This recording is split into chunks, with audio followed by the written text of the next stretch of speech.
तेलंगाणा અને આંધ્રપ્રદેશમાં ભારે વરસાદથી હાલ બેહાલ। મહેબૂબાબાદમાં રેલવે ટ્રેક પર ભરાયા પાણી તો વિજયવાડામાં અનેક સોસાયટી જળમગ્ન।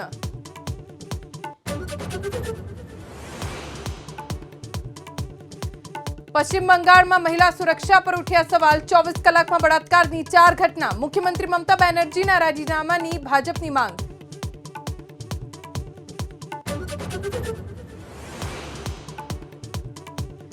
લખનૌની લોહિયા લો યુનિવર્સિટીની વિદ્યાર્થીનીનું શંકાસ્પદ મોત।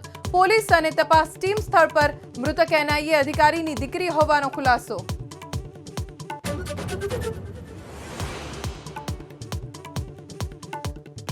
વિધાનસભા ચૂંટણી પહેલા હરિયાણામાં મોટા ઉલટફેર। દુષ્યંતની પાર્ટી છોડી 3 ધારાસભ્યો ભાજપમાં સામેલ।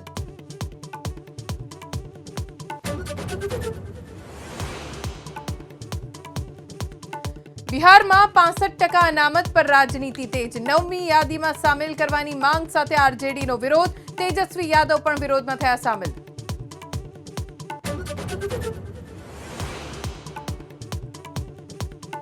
ઉત્તર પ્રદેશમાં વાઘ અને વરુનો આતંક। લખીમપુર ખીરીમાં દેખાયો વાઘ તો બહરાઈચમાં 2 લોકો પર વરુનો હુમલો।